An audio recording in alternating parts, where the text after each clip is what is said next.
Bonsoir à tous. Shalom. Ça va? Ok. Le, donc le cours de ce soir, c'est un sujet assez intéressant. On va voir qu'on va découvrir plusieurs trucs. Comment il est arrivé ce sujet? En fait, on m'a parlé récemment d'un médicament en Israël qu'ils ont inventé pour empêcher de vieillir. Je ne sais pas si tu as entendu parler de ça. Vous avez entendu? C'est des Israéliens, ils ont trouvé un système pour empêcher le vieillissement de la peau et que apparemment que le système, je sais pas dans les cellules comment ça se passe, je suis pas rentré dans les détails, mais on m'a dit que c'est un truc qui peut éventuellement, si ça marche, permettre à une personne de ne plus vieillir. Et, euh, et quand on m'a raconté ça, au début je me suis dit non, ça va pas marcher. Pourquoi? Parce que le Midrash il raconte que euh, Yitzhak Avinu, je crois que c'est Yitzhak, il a prié pour vieillir. Le premier à l'époque, il n'y avait pas de vieillesse. Il y avait la vieillesse, mais ils arrivaient à un niveau où, genre, ils avaient l'aspect de quelqu'un de 60, 70 ans, et après, ils restaient à ce niveau-là. C'est-à-dire, ils ne continuaient pas de vieillir. Ils avaient ce niveau-là, ils restaient à ce niveau-là. Et Yitzhak Avinu, il a prié à Hachem, il lui a dit, les gens, quand ils se rapprochent quand ils se rapprochent de la mort, ils se rendent compte que maintenant, il faut faire le maximum de mitzvot. Ils se rendent compte que demain, tout ce qu'ils ont, ça va plus servir à rien, leur argent. Et il faut leur donner un signe pour se dire, attends, j'arrive bientôt à ce niveau-là, et il faut pour prendre conscience. Hachem fait en sorte qu'on puisse prendre conscience qu'on se rapproche de la mort. Hachem lui a dit, très bien, je commencerai par toi. Et Hachem, il a donné la vieillesse à Yitzhak. D'un coup, il est devenu vieux comme ça, etc. Il est devenu, on voyait son visage qui était plus vieux que les autres. Et maintenant, tout le monde, il a suivi comme ça. Il y a eu un phénomène de vieillesse dans toute la génération. Et on voyait, non, lui, il a 70 ans, lui, il a 90 ans, lui, il a 110 ans, lui, il a 120 ans. On pouvait déterminer. Qu'à l'époque, c'était impossible. Et donc, au début, je me suis dit, si Yitzhak, il a prié pour arriver à la vieillesse, pour qu'on ait un signe, pour prendre conscience qu'on se rapproche de la mort, alors aucun médicament au monde ne pourra arrêter la vieillesse. Pourquoi? Parce que Hachem, il est intéressé par ce qu'il a demandé, par la demande de Yitzhak, qui est un signe qui va nous permettre de prendre conscience. Donc au début, je me suis dit, ce médicament, il ne marchera jamais. Il va peut-être un peu atténué, genre comme le Botox, les trucs comme ça, mais pas... Et après, j'ai pris conscience, je me suis dit, mais au contraire, si Hachem, il fait en sorte que quelqu'un trouve la possibilité d'arrêter la vieillesse, c'est qu'on arrive dans un temps où on n'a plus besoin d'avoir ce signe de se dire qu'on va bientôt mourir et comment dire, et qu'il faut comprendre, il faut prendre conscience. Pourquoi? Parce que si le Mashiach il arrive, à ce moment-là vient la résurrection des morts, suit derrière la résurrection des morts. Et donc, automatiquement, on n'a plus besoin de prendre conscience de la mort puisque la mort n'existera plus. Donc, en fait, ce médicament, d'un coup, j'ai eu un changement comment dire, Changement de vision. un changement de vision, de dire, non, en fait, c'est au contraire, ce médicament, il est annonciateur de la venue du Mashiach et de la fin de la mort. C'est vraiment ce que. Pourquoi j'ai me mettrais dans l'idée, dans la tête d'un bonhomme d'arriver à une idée pareille? Comment tu vas arrêter la vieillesse? C'est inné, c'est en nous. C'était pas pour l'équipe d'Abraham aussi d'avoir la vieillesse pour respecter le père et le fils. Aussi. Différent. Ouais, effectivement. Le père et le fils. Effectivement, il y a aussi une différence, mais comme on a dit, arrivé à un certain niveau, tu voyais quand même qu'il était vieux. C'est pas qu'ils étaient tous jeunes. Pas que si ça marcherait s'ils avaient tous 20 ans. L'aspect, lui, il a 60 ans, mais il a encore l'aspect d'un homme de 20 ans. Non, ici, ils avaient quand même une vieillesse, mais disons que ça arrivait à un seuil. Et après, il vieillissait plus. Et lui, il a demandé, il a dit, mais Hachem, comment on va prendre conscience?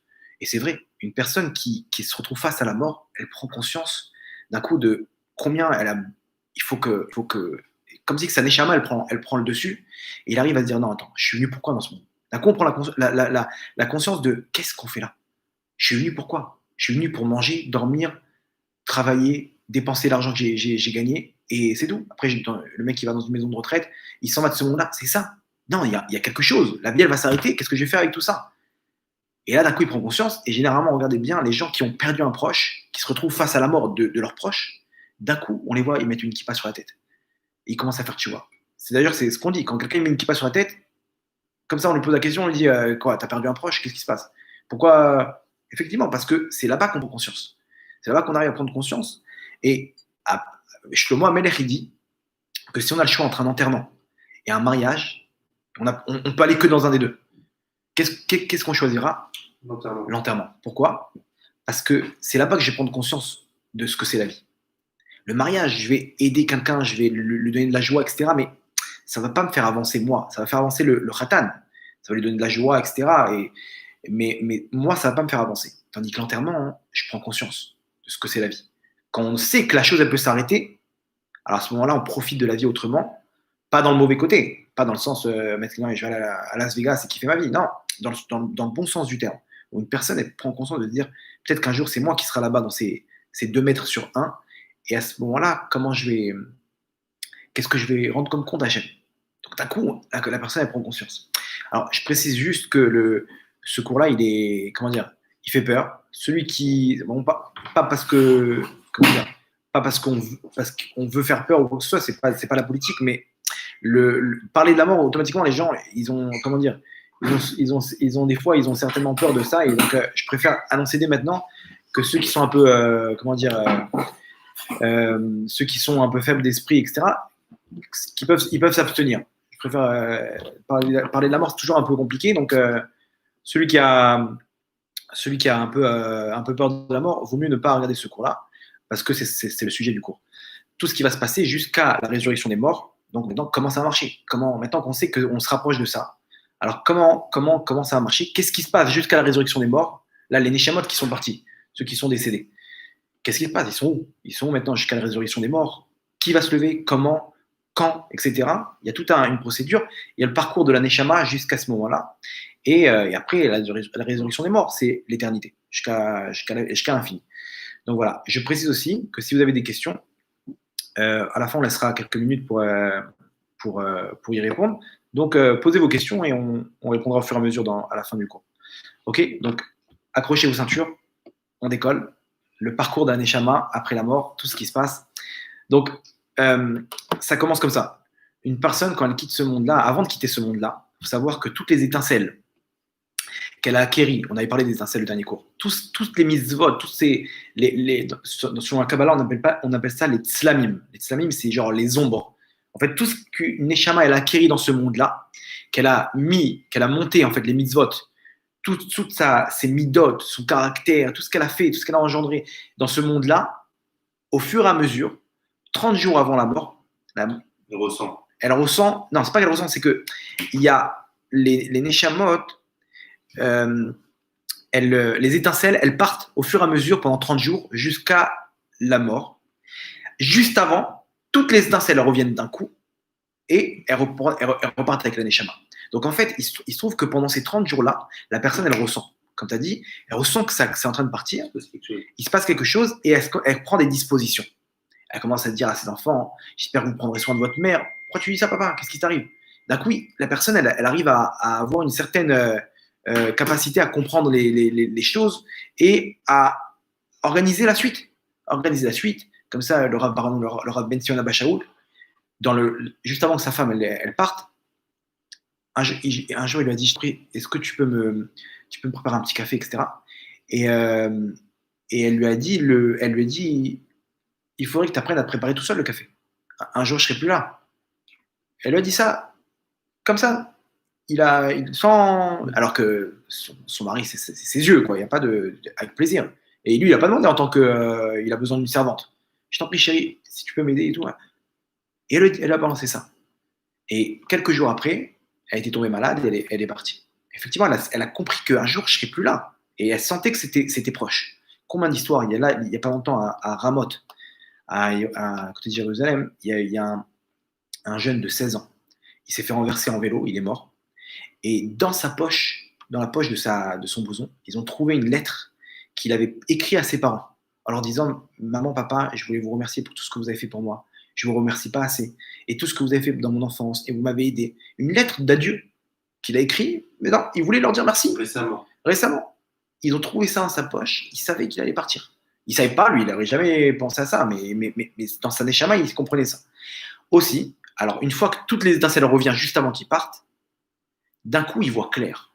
Il voit les choses avec sa neshama. C'est sa neshama qui parle. Les paroles de quelqu'un qui part de ce monde-là, faut prendre ça comme un testament.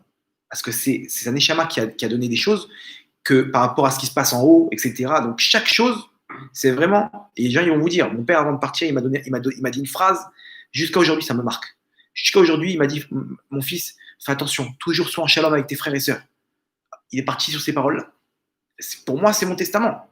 Maintenant, il n'y a plus de dispute. C'est shalom et avec tout le monde. D'où il a sorti ça, son père? Pourquoi il n'a pas dit fais attention à ta mère ou... Non, fais-le parce qu'il a senti ici que c'est Neshama qui a parlé. C'est Neshama, elle a parlé. Et comme on a vu avec Yaakov. Yaakov, juste avant de partir dans la dernière paracha, d'un coup, il fait des brachot. Et c'est quoi les brachot? Il leur dit tout ce qui va se passer jusqu'à la fin des temps. Dan, toi, tu seras comme ça. Yehuda, comme ça. Lévi, Shimon. Il parle avec le roi HaKodesh. Il leur dit tout ce qui va se passer maintenant pour chaque tribu. Quelles sont les capacités, quel est le rôle que chacun aura, etc. dans le Israël. Et après, il part de ce monde-là. C'est-à-dire qu'il est venu avec toute sa neshama, et c'est ça qui lui a permis de voir ce qui allait se passer et de placer ça en tant que brachot, en tant que bénédiction pour la suite du Ham Israël. Ça veut dire quelqu'un que Stam, comme ça, des fois, il ressent, genre, comme si que, je sais pas, comme si qu'il allait se passer quelque chose, il ressent quelque chose comme ça. Alors, ça veut dire que il va mourir ou... Non, il y a aussi les peurs. Les peurs de la mort, c'est quelque chose qui accompagne une personne. Une personne, elle a peur de la mort. C'est ce que j'explique au début du cours, que faut faire attention avec ce genre de cours, parce que ça fait peur, parce que les gens, ils veulent pas s'approcher de ça. Pour eux, la mort, ça devient quelque chose de... On parle pas de ça. Donc, les peurs et les craintes et les phobies de la mort, ça n'a rien à voir avec ça. C'est pas parce qu'il a peur de la mort que ça veut forcément dire qu'il est dans les 30 jours. Non, généralement, il va sortir des mots comme ça, c'est bizarre, pourquoi il dit ça maintenant? Comme si qu'il prépare le futur, comme si qu'il prépare l'après, quoi. Donc, ces mots-là qui sont anodins, ça, c'est effectivement pas obligé, hein, ça n'arrive pas dans 100% des cas. Mais des fois, tout le monde peut vous dire comme ça, des fois, même des gens qui ne sont pas dans la Torah, etc., ils ressentent ce truc-là, pas en tant que peur, mais en tant qu'ils envoient des mots comme ça de futur, sur la suite, sur quand il va mourir, quand il va partir, etc. Et on ne comprend pas pourquoi, et en fait, c'est parce qu'il ressent le truc. Mais pas par peur. La peur, elle existe, elle est là, il faut savoir traiter ça. Mais sinon, ça ne veut pas dire forcément qu'il va partir. Ok, donc ça, c'est le moment juste avant la mort. Une fois que la Neshama, elle part, alors il faut savoir que nous, on pleure, mais la Neshama, elle continue à vivre. C'est-à-dire qu'il ne faut pas croire que la Neshama, elle est morte. Le corps, il est par terre, c'est vrai. Maintenant, si on pouvait se placer à l'intérieur de la Neshama elle-même, comme le décrit tous ceux qui sont morts cliniquement, ils voient leur corps par terre. Ils voient leur corps par terre, ils voient comment les pompiers sont en train d'essayer de le réanimer, les ambulanciers, ils le rentrent dans la truc, et il est là, et il est en train de crier, il est en train de dire, mais tout va bien, je suis là, oh, arrêtez. Il voit comme ça des gens qui racontaient dans les hôpitaux, qui partaient, qui étaient morts cliniquement, et qui racontaient qu'ils voyaient leur sœur, par exemple, c'est une femme qui voyait sa sœur en train de pleurer et lire des Tehillim, et elle lui disait, mais je suis là, n'aie pas peur, tout va bien, je suis en bonne santé, je suis bien, etc. Alors qu'en fait, elle est dans l'autre chambre, elle vient de partir, on vient d'annoncer à sa sœur qu'elle est morte, et elle est là en train de crier, mais tout va bien, t'inquiète pas, je suis là, je suis bien, etc. Alors qu'en fait, elle est déjà hors de ce monde-là, et elle a du mal à faire la différence. Cette Neshama-là, elle ne comprend pas encore ce qui se passe. Et au fur et à mesure, elle voit ses membres, etc., un corps, comme on a maintenant, spirituel. Un corps spirituel où elle voit tout ce qui se passe. Maintenant, elle peut voir d'un bout à l'autre du monde. Elle peut se balader dans le monde, etc. Elle peut même voir les pensées des gens. C'est-à-dire qu'il y a des témoignages de gens qui voyaient comment la personne voyait comment ses enfants, ils ont appris qu'il était mort. Ils sont rentrés chez lui se partager les bijoux avant qu'il passe au notaire ou soit ils voyaient ça. Quand il est revenu, il leur a dit pourquoi vous avez fait ça, pourquoi vous avez pensé qu'à l'argent, etc. Alors que j'étais en train de mourir. Et il disait, il y a une infirmière comme ça qui est en train d'envoyer des textos à sa fille, t'inquiète pas, il vient de mourir, j'arrive, je te rejoins. Il avait prévu un truc, ça a tardé parce qu'il était en train de mourir, elle était dans une autre pièce. Et il raconte, j'ai tout vu. Il a dit à l'infirmière, il dit, comment tu t'attends que le mec il meure pour faire ta vie? C'est quoi cette cruauté? Et elle dit, mais comment? Non, c'est pas vrai. Il dit, si, t'as envoyé un texto. Je dis, c'est exactement ce que t'as envoyé comme texto. Elle ne comprend pas, mais j'étais dans l'autre pièce. La Neshama, elle voit tout. Elle voit ce qui se passe à l'enterrement. Les spédimes qu'on fait là-bas, les discours, etc., elle entend tout. Elle voit tout. Elle est là. C'est pour ça que c'est bien de lui demander pardon à la Neshama. Et elle voit ce qui se passe dans les Shivas, dans les 7 jours là-bas. C'est pour ça que là-bas, combien le Yetzirah, il fait des disputes dans tous les sens. Mais ouais, mais papa comme ça, et maman comme ci, etc. Alors que la Neshama, elle est là. Et le mal que ça fait à la Neshama de voir ses enfants se disputer, etc., c'est grave. Les gens, ils n'ont pas conscience. Il faut savoir que la Neshama, elle sait tout. Elle fait des allers-retours entre la tombe et la maison où il y a les Shivas, jusqu'à qu'elle arrive à un moment où des anges, ils la prennent et ils la font monter dans les mondes d'en haut pour le jugement. Alors, tout ça, c'est dans le cas où son corps, il a, comment dire, il a de quoi, son corps spirituel, il a de quoi permettre à la Neshama de faire ses allers-retours. Parce que si une personne n'a pas fait de mitzvot dans ce monde-là, donc elle a pas de corps spirituel. Elle n'a pas de corps spirituel. C'est-à-dire, en fait, on avait expliqué dans le cours sur la psychologie de la Neshama, on avait expliqué que chaque fois qu'on fait une mitzvah, on illumine un membre spirituel de ce corps-là.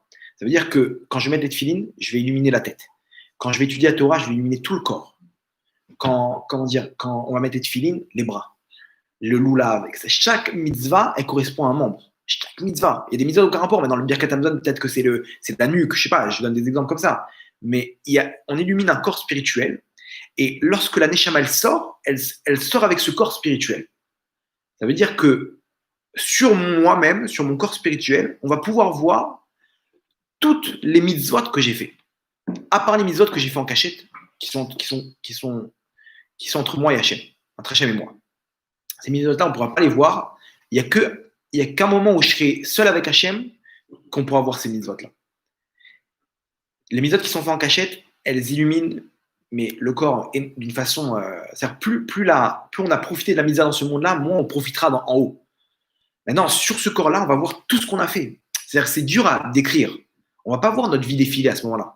On va voir sur nous, comme des genres de grades, quel est notre niveau spirituel. C'est-à-dire quelqu'un qui s'est battu et qui, comment dire, il a fait des mitzvot, il a entendu des gens l'insulter et il n'a rien dit pour le shalom. Il n'y a que lui et Hachem qui savent. Il s'est battu, comment dire, sa femme, elle lui a fait la misère et il s'est tué pour le shalom. Ou son mari, il était insupportable et elle lui a pardonné. Et des histoires comme ça, et lui, on l'a volé, il a pardonné, et on l'a insulté, et il mettait les tefilines, il s'est battu pour la tefila le matin, pour Shabbat, une femme pour aller au mikvé, etc. Des trucs, des messirot nefesh, des sacrifices que les gens ils font. On va voir tout sur sa neshama. Les épreuves qu'une personne est là, des épreuves insupportables comme ça, tous les jours, il y a encore des épreuves, encore. Et lui, il se bat, et il continue à avoir la Emouna. On verra tout ça après 120 ans. Sa neshama, on verra quelle force de Emouna il avait. On verra les épreuves qu'il a subies. On ne verra pas quel genre d'épreuve, mais on verra quelle est la force spirituelle que ces épreuves-là lui ont amené à sa neshama. On verra tout ça sur lui comme des grades. On va voir, lui, c'est un genre de général. On va voir, je ne sais pas comment ça va marcher, mais il y a un genre de corps spirituel qui va montrer chaque chose. Et cette lumière-là, on aura l'œil pour comprendre exactement ce que ça veut dire. Inversement, une personne qui ne fait pas de mitzvot, son corps, il est éteint. Il n'y a pas de quand sa neshama va sortir, elle n'aura pas où aller. Il n'y a pas d'enveloppe spirituelle qui a été créée par les mitzvot. C'est-à-dire toutes les mitzvot qu'on fait, ça crée cette enveloppe-là avec laquelle on va pouvoir se balader dans les mondes d'en haut, arriver au jugement, Gan Eden, etc. S'il n'y a pas cette enveloppe spirituelle, on n'a pas de moyen de transport en haut. Tout ça, c'est les mitzvot. Tout ça, c'est les mitzvot, la Emouna, la Simcha. Ça, c'est des mitzvot comme ça qui éclairent tout le corps. Tout le corps. Et donc, on se retrouve, il y a des témoignages comme ça que les gens, ils voient leur corps. Des gens, par exemple, qui avaient un membre en moins, un bras en moins, des gens qui sont morts cliniques, des morts cliniques qui racontaient en fait que quand ils sont sortis, ils ont vu leur deuxième bras, qui était donc à ce moment-là, qu'ils n'avaient pas matériellement, spirituellement, il existait. Spirituellement, il existait. Pareil, des gens qui étaient, une personne qui décrivait tout ce qui s'est passé alors qu'elle était aveugle dans ce monde-là. Elle disait, mes yeux spirituels, ils étaient là, je voyais tout ce qui se passait. Alors que cette personne-là, il savait, son dossier, il est aveugle. Et il décrivait des choses ça veut dire qu'il avait retrouvé la vue. Une vue spirituelle. Une vue spirituelle qui est illimitée, etc. Donc tout ça une personne, quand elle sort de ce corps-là, elle peut, selon ce qu'elle a fait dans ce monde-là, elle va rentrer dans ce corps spirituel et pouvoir faire toutes ces choses-là. Si jamais il n'y a pas de corps spirituel, la neshama, elle n'a pas où aller. Donc elle erre dans les mondes. Aujourd'hui, il y a plein d'esprits, ce sont ces neshamot-là, qui errent. Ils n'ont pas où aller. Attends, ils n'ont pas été jugés, rien. Ça s'appelle Kafakela. Kafakela, c'est lo alenu. C'est dès qu'on enterre la personne, la neshama, elle sort et elle n'a pas où aller. Donc elle erre, et à ce moment-là, les anges qu'elle a créés par ses avérotes, ils se mettent à sa poursuite pour pouvoir lui faire réparer tout ce qu'il a créé dans ce monde-là en mal. C'est ce qu'on appelle le kafakela. Il se retrouve il y a une course-poursuite maintenant où les anges ils cherchent cette neshama-là pour la punir. Ça, c'est bien avant le Guéinam. Le Guéinam, il faut savoir que c'est que 12 mois. Que 12 mois, pas plus. Ça peut être moins. Il peut ne pas y avoir de Guéinam. La plupart des gens, Hachem, s'il les aime, il leur fait passer dans ce monde-là les petites épreuves qu'ils ont, ça leur répare toutes les avérotes. Donc, avant, alors quoi, s'il n'y a que 12 mois, le mec, c'était, je sais pas, il a fait 1 milliard d'avérotes. L'autre, il a fait un petit peu, quoi. Et les deux, maximum, ils ont 12 mois. C'est injuste. Non. Avant que ces 12 mois-là, si la personne, elle n'a pas de mitzvot, elle n'a pas où aller. Elle commence à réparer avant. C'est pour ça que les rabbanim, ils s'égosillent à dire aux gens, mais prends une mitzvah sur toi. Fais quelque chose. Le Rav, il n'a rien. Des fois, les gens ils croient que le Rav, comme si il a des contrats. T'as fait ramener combien de mitzvot? Non. Il faut savoir qu'une personne qui fait une mitzvah, elle ne rend service qu'à soi-même. C'est ça que les gens ils croient qu'ils rendent service au Rav quand ils vont faire des mitzvot. Non. C'est qu'à toi que tu vas rendre service. Quand tu fais une mitzvah, c'est toi qui profites à l'éternité. Tu rends service à personne. Il n'y a que toi qui récupère ce srar-là, ce salaire. Et c'est pour ça que maintenant, les Chabad, ils vont dans tous les coins du monde et ils ouvrent des bêtes Chabad. Par amour pour le Ham Israël, que le Rabbi l'avait, il a ordonné qu'aucun juif ne puisse être privé d'une mitzvah. Tu attrapes un juif dans la rue, tu lui mets les tefilines. Pourquoi? Parce que quand il va sortir de ce monde-là, de ce corps, qu'il est walé, qu'il est au moins un corps spirituel, tu lui mets les tefilines, etc. À ce moment-là, il aura walé et c'est pas il va remercier, il va bénir le jour où ce rabat il a attrapé pour la tefilin. On se rend pas compte. Des fois, il faut attraper un mec, il faut lui dire mets les tefilines. Je suis pas rabat, hein, mais je vois la grandeur du travail qu'ils font. H.R.M. C'est énorme. Combien, des fois, ils arrivent à convaincre une personne, mais mets les tefilines. Non, j'ai pas la force, etc. Moi, j'aurais abandonné depuis longtemps. Il t'attrape le mec, il lui lève la manche. Allez, vas-y, c'est bon, tu vas passer 2 minutes. C'est moi qui te les mets, vas-y, n'aie pas peur. Il lui met de force. Et le mec qui fait le schéma, il va bénir ce jour-là où il a mis les tefilines. Et inversement, une personne qu'on l'a pas aidé à faire les misotes, il va nous insulter. Mais pourquoi t'as pas insisté? Pourquoi t'as pas insisté? Maintenant, je souffre. J'aurais galéré 5 minutes pour mettre les tefilines, pour faire Shabbat, pour trucs, etc. Maintenant, je souffre. Donc, il est clair qu'une personne, elle doit faire le maximum, ce qu'elle peut. Chaque effort qu'elle va faire, ça sera payé. Payé dans ce monde-là, premièrement, et dans le monde futur. Dans le monde futur, à l'éternité. Donc, il faut savoir que chaque mitzvah, même si on ne voit pas, chaque effort qu'on fait pour Hachem, il est immensément grand. Il y avait une histoire comme ça parce qu'il y a une question quand même. Alors quoi, moi, je ne suis pas né chez Baba Salé. Ok. Donc, automatiquement, je suis pénalisé. Je ne vais pas faire autant de mitzvot que truc, donc je ne vais pas avoir le corps spirituel que j'aurais pu avoir pour pouvoir me faire ce que je veux en haut. Si le mec, il est né à, je sais pas, dans le nord de la France, là-bas, il ne savait même pas qu'il était juif. Il a très peu de mitzvot. Il monte en haut, il dit attends, mais je suis pénalisé, moi. Alors, il faut savoir qu'on ne sait pas qu'est-ce que notre Neshama est venu faire. Peut-être que nous, on doit faire que 1% de notre Neshama. Quelques mitzvot, et à ce moment-là, le corps spirituel de notre ancien Gilgoul, dans une ancienne vie, il nous attend et on a complété ces 1%, 2%, et à ce moment-là, notre Neshama, elle rentre dans un corps illuminé qui est venu que pour quelques pourcentages à réparer. Inversement, des fois, la personne, elle a 90% de choses à faire, à réparer. Donc là, il naît chez Baba Salé et il doit faire plein de mitzvot. Vous comprenez? Donc, selon l'effort, on juge. Quelqu'un qui s'est battu, selon l'effort. C'est comme ça que ça marche. Il y avait une fois le Baal Shem Tov. Il a voulu savoir à côté de qui il sera au Gan Eden. Histoire connue, mais je la raconte. Il a prié à Hachem, il dit, je t'en supplie, montre-moi mon voisin au Gan Eden, à côté de qui je serai. Il a prié, il a pris sur lui des jeûnes et des trucs, etc. Et en rêve, on lui dit, le boucher du quartier là-bas, de telle ville, ça sera lui ton voisin au Gan Eden. Le boucher, qui a un rapport. Mais Shem Tov, il n'était pas de ce monde-là, c'était un ange sur terre. Le boucher, il est toute la journée en train de couper des viandes. Lui, ok, il n'y a pas de problème. Il est parti le voir. Et il commence à l'espionner. Et il voit un mec normal, un juif normal, Yeri Shamaïm, etc., qui coupe la viande, qui est là, etc. Et d'un coup, il le voit, à 11h du matin, hop, il ferme la boutique, il s'en va. Le Baal Shem Tov, il le suit comme ça, il voit qu'il rentre chez lui. Il rentre chez lui, il ressort à 2h de l'après-midi, il continue dans sa boutique et tout. À 5h, il referme la boutique et il repart chez lui. Ça y est, il reste chez lui. Il travaille 4 heures, le mec. Qu'est-ce qu'il fait chez lui? Ah, c'est sûrement un tzaddik caché. Il doit étudier la Kabbalah, les machins, les trucs, etc. Il va faire des trucs de fou. Et il voit, il va le rencontrer. Il tape à la porte, il dit, je veux étudier avec toi. Je t'ai grillé, machin, etc. Allez. Il lui dit, mais pas du tout, Vaudra. Je suis pas illettré, mais je connais quelques mots, à peine dans la tfila, des Tehillim. Il lui dit, mais quoi? Alors qu'est-ce que tu fais? Il dit, bah, je suis bouché. Il dit, qu'est-ce que vous voulez que je fasse? Il dit, mais là, quand tu rentres chez toi, il dit, non, rien, Kvodara, laissez tomber. Il dit, non, raconte-moi. Il dit, non, je préfère pas vous raconter, etc. Il lui dit, je t'en supplie, aide-moi, je veux savoir, ça me tracasse. Il lui a pas dit pourquoi. Je sais que tu as une échama très grande, aide-moi à savoir pourquoi. Il dit, bon, je vous raconte. Mes 2 parents, ils sont malades. Et à partir du moment où ils sont tombés malades, j'ai pris sur moi qu'ils m'ont mis au monde, ils m'ont tout donné, je ne peux pas les abandonner. À partir de ce moment-là, j'ai pris sur moi la mitzvah de Kibboud Avaim à fond.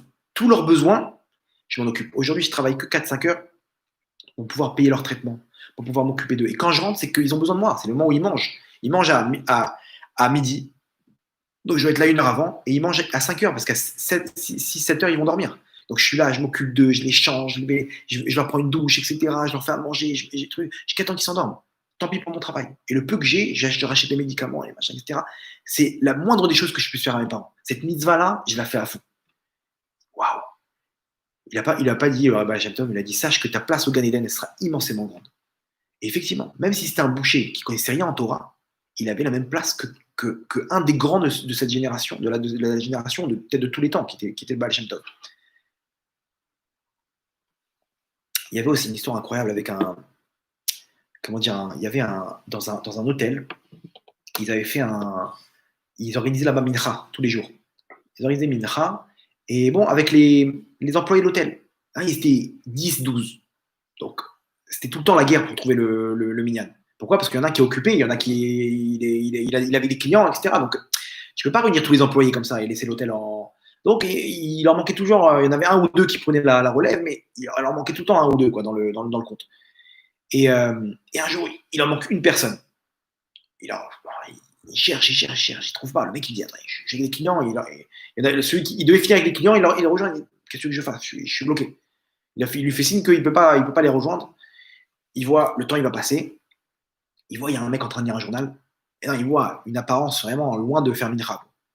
Il va le voir, il dit, monsieur, excusez-moi, il faut qu'on soit 10 pour prier. On peut prier tout seul, mais là, c'est encore plus haut si on prie à 10.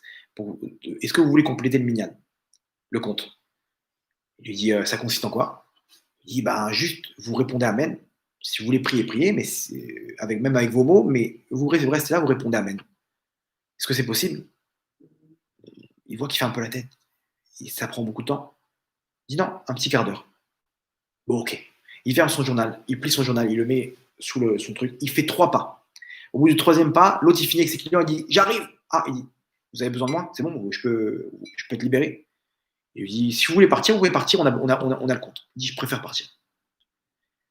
3 ans plus tard, celui qui a organisé le mincha, la prière, il voit quelqu'un dans son rêve. Il voit quelqu'un avec une lumière sur son visage. Il me dit quelque chose. Et il lui dit, on m'a autorisé du Gan Eden à venir te voir en rêve pour te dire merci. Il dit, pourquoi? Il dit, tu sais pas, les 3 pas que j'ai fait, j'étais cet homme-là dans le lobby de l'hôtel, tu m'as proposé de faire mincha, tu te rappelles? Il dit, oui, je me rappelle maintenant. Et il lui dit, les 3 pas que j'ai fait, ils m'ont donné mon Gan Eden. Il dit, je suis venu pour très peu de choses. Et une des mitzvahs que je suis venu faire, il lui raconte plusieurs mitzvahs, je devais m'occuper de mes parents, je devais faire ci, je devais faire ça, etc. Machin. Une des mitzvahs, c'est par rapport à la prière, quand on me propose de prier, que je refuse pas. Et je réparais les moments où j'ai pas voulu prier dans ma vie. Et tu te rends pas compte comment c'était dur pour moi d'accepter. Je l'ai fait, j'ai eu droit à mon Gan Eden, donc je suis venu te dire merci. Donc on se rend pas compte comment on peut illuminer ce corps qui est en nous. Donc on sait pas. Hachem, il a enlevé la connaissance pour qu'on puisse faire les choses de façon pure et naturelle. Mais en tout cas, sachez que chaque mitzvah, elle est, comment dire, elle vient pas à n'importe quel moment. On vient pour construire. Quand on a expliqué dans le dernier cours, il n'y a aucune chose qui est là au hasard. On construit notre neshama, et le moment venu, on passe au monde d'après. On passe d'une pièce à l'autre. Ce monde-là, le monde futur. Comme ça. C'est la neshama, elle voit ce qui se passe après. D'un coup, elle se retrouve, ok, qu'est-ce que je fais? Je vais où maintenant? Hop, les anges, ils viennent la chercher. Et là-bas, on dit que il y a trois mishpatim, trois jugements. Premier jugement, c'est ce qu'on a à Rosh Hashanah. Tous les ans, à Rosh Hashanah, tout ce qui va se passer, si on va vivre, si on va mourir, si on va être riche, pauvre, etc. Deuxième jugement, c'est à ce moment-là. Au moment où la Neshama, elle quitte ce monde-là, elle se retrouve, elle est jugée pour tout ce qu'elle a fait dans ce monde-là. Donc on va expliquer tout de suite c'est quoi. Troisième jugement, c'est une fois qu'elle est au Gan Eden, est-ce qu'elle mérite de revenir dans ce monde, dans la résurrection des morts ou pas? C'est le jugement final. Où là, on fait le compte de tout ce qui s'est passé depuis la création du monde jusqu'à la fin des temps. Ça peut se faire que quand on arrive à la fin des temps, ce troisième jugement. Et là, on passe au compte. On passe au compte. Ces comptes-là, on rajoute ce que tes enfants, ils ont fait. Ce que tes arrière-petits-enfants, ils ont fait. Imaginez-vous quand on ramène une personne à la tchouva, quelqu'un qui fait ni Torah ni mitzvot, on lui fait découvrir ses cachets. On lui fait découvrir la Torah. Il prend sur lui une mitzvah, une deuxième mitzvah, il se marie avec une femme, ils prennent sur eux la pureté familiale, etc. Ils amènent des enfants au monde, ils commencent à faire Shabbat. Leurs enfants, ils grandissent dans le Shabbat, dans les mitzvot. Eux aussi font des familles dans la Torah mitzvot. Imaginez-vous, à la fin des temps, c'est peut-être des milliers de personnes, des centaines de milliers de Shabbat, des millions de mitzvot, de prières, etc. Tout ça parce qu'un jour, tu as dit un mot à une personne. Tu dis, allez, viens écouter un cours de Torah. Viens voir c'est qui Hachem.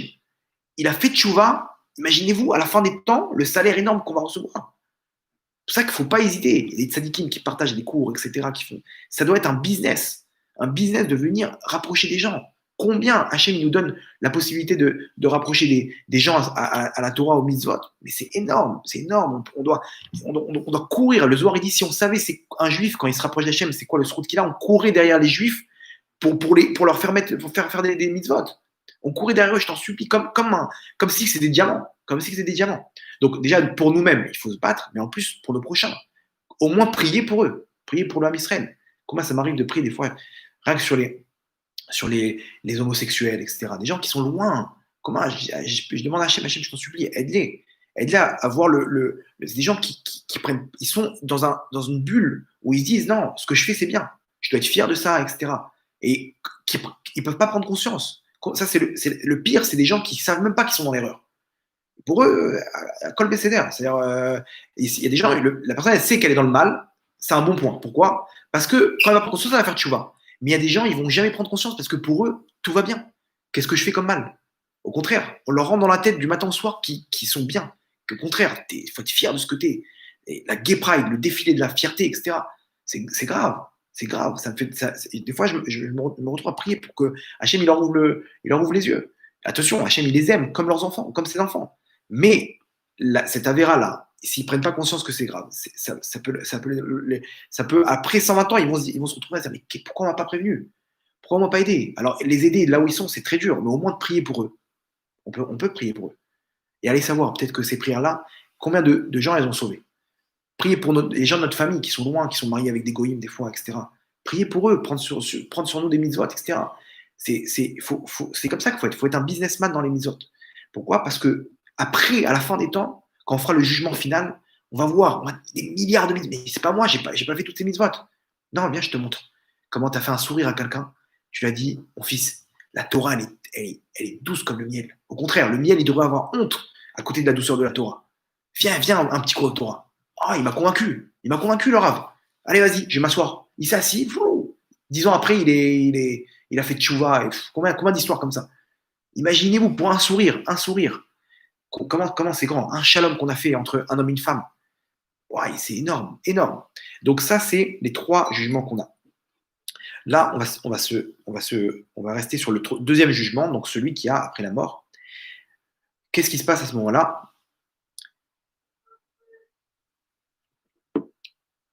Qui nous accueille? Toute notre famille. Tous ceux qui ont quitté ce monde-là, qui font partie de notre famille, ils nous accueillent. Comme un genre de... Parce qu'on ne sait pas ce qui se passe. D'un coup, imaginez-vous, le mec, il voit sa grand-mère. Oh, mamie, qu'est-ce que tu fais là? Papy, oh là là. Il voit ses proches, il voit ses trucs, ses oncles, machin, tous ceux qui sont partis.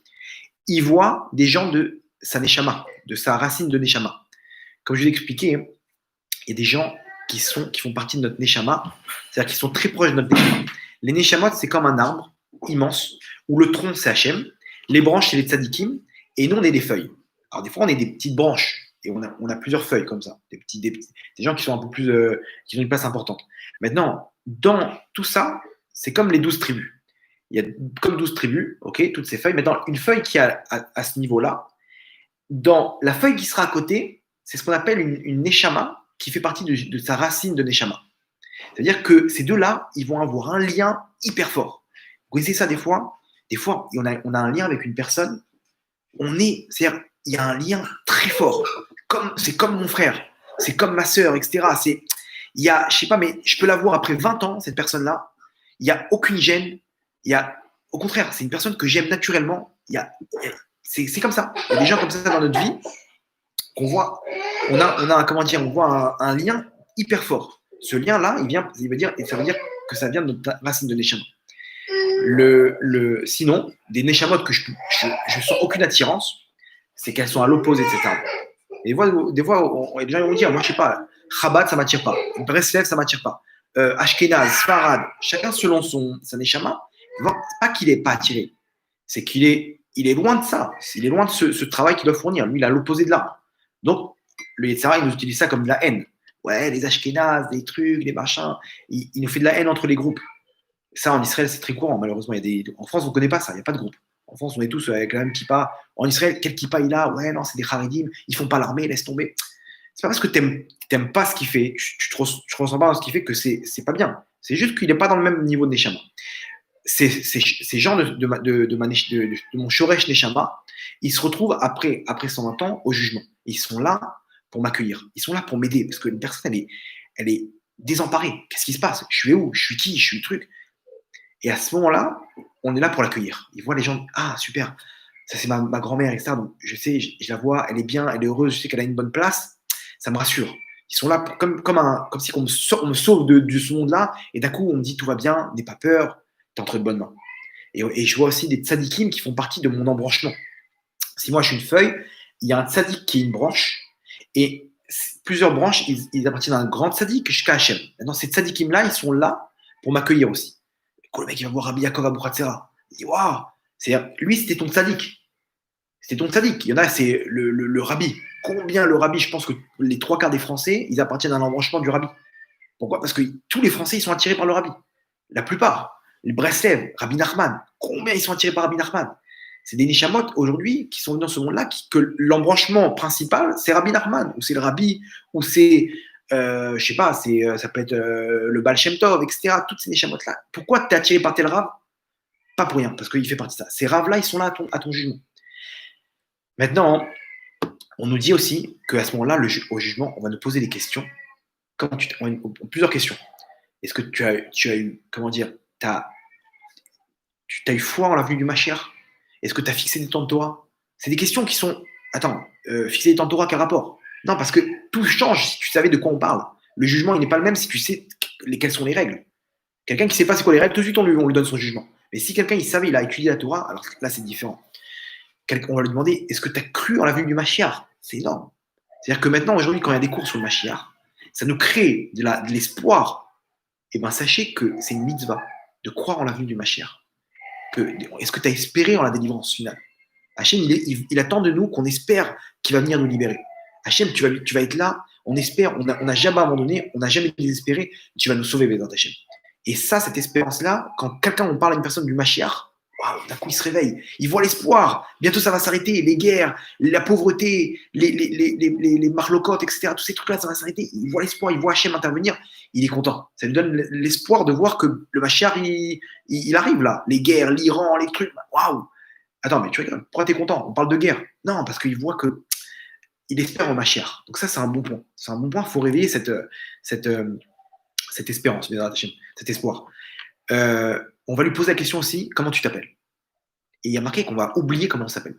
C'est pour ça qu'il y a cette phrase-là, dont on a parlé, qu'une phrase qui est un verset, c'est un pasouk, un verset de la Torah, du Tanakh, où là-bas, ce verset-là, il commence par la première lettre de mon prénom, et il se termine par la dernière lettre de mon prénom.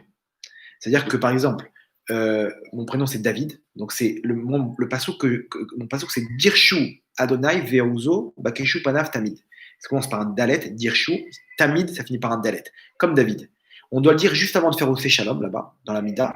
C'est là-bas qu'on doit dire ce verset, donc l'apprendre par cœur pour le dire. Et après 100 ans, on va me dire comment tu t'appelles. Je vais être choqué, Manishama va oublier mon prénom. Elle ne pourra donner que ce verset-là. Alors attends, si elle oublie son prénom, pourquoi elle va pas oublier le verset? Parce qu'en fait, on se rappelle, la Neshama, elle se rappelle que ce qu'il y a de Kadosh, que de la Torah et des mitzvot. Le reste, combien j'avais d'argent dans mon compte, combien de maisons, on va oublier d'un coup. C'est-à-dire, tout ça, c'est futile. Les gens, ils sont là en train d'investir dans ce monde-là comme s'ils vont vivre 10 000 ans. Il faut vivre avec ce monde-là, mais ne pas en faire le but. Le but, les gens, ils investissent, ils sont prêts à investir dans des entreprises. Il y a peut-être 20% de chances que ça marche. C'est pas grave, j'investis. Il y a peut-être 80%. Le monde futur, il y a 100% de chances que ça va marcher. Et là-bas, personne n'investit. Les gens, ils investissent au cas où. Prends sur toi une petite mitzvah au cas où tout ça, ça existe. Comme ça, on ne sait jamais. Tu as investi dans ce monde-là. Les gens, ils investissent dans tout. Ils sont prêts à investir dans tout, prendre des risques. Et dans ce qu'il y a de sûr, là-bas, d'un coup, non, mais j'y crois pas. Et trucs, ils sont investis. Sois un businessman. Mets des mitzvot de côté au cas où tout ça, ça existe. Parce que les témoignages de gens qui sont morts cliniquement, ils existent. C'est tous les mêmes témoignages. Les jugements et machin. Et on voit tous ces gens qui sont revenus. Il y a une vidéo comme ça, le saut de la vérité. Une personne elle raconte comment tout ce qui s'est passé. Tout ça, ce que je raconte, c'est écrit dans le Zohar, dans la Gemara, dans les Midrashim. C'est un recueil de tout ça. Que c'est des choses que les gens ils décrivent dans ce qu'ils voient après la mort. Les Dayanim là-bas, les juges, c'est qui? C'est des rabbanim de ce monde-là, de cette génération. Il n'y a qu'eux qui peuvent nous juger. Pourquoi? Parce qu'ils ne peuvent juger que la génération dans laquelle ils ont vécu. Eux, ils savent ce que c'est un iPhone, ils savent ce que c'est les femmes aujourd'hui dans la rue, etc. Dans quelles difficultés on vit, de en dehors d'Israël, etc. Mais un rave, par exemple, il ne sait pas ce que c'est. C'est-à-dire qu'il n'aura pas la même vision qu'un jeune. C'est-à-dire qu'un jeune, il sait vraiment ce que c'est. Il est confronté à ça tous les jours, de tourner la tête quand il y a une fille qui est mal habillée. Un rave, lui, il est derrière sa Gemara, il n'est pas vraiment confronté à ça. Donc c'est comme si qu'un peu, il était comme... je sais pas, moi, par exemple, Rav Kalinsky, je ne le considère pas vraiment comme quelqu'un de la génération parce qu'il n'est pas confronté aux mêmes épreuves que les jeunes comme moi ont vu. C'est-à-dire, quand on l'a dit avant, on juge selon l'effort. Ça, l'effort que tu vas fournir pour les mitzvot, c'est Hachem qui va. Il n'y a que Hachem qui peut savoir.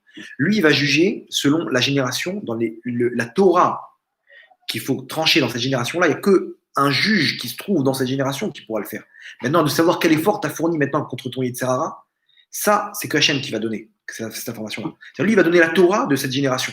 Mais dans l'effort, comme tu as dit, attends, mais lui, il ne sait pas comment je me suis battu pour les filles, parce que lui-même, il était à sa Gemara. Ça, c'est Hachem, t'inquiète pas. Hachem, il va savoir ça. Maintenant, on juge selon ce que nous, on a jugé. C'est-à-dire, si on a été dur, alors on sera dur avec lui. Si on a jugé favorablement son prochain, à ce moment-là, le jugement, il sera favorable.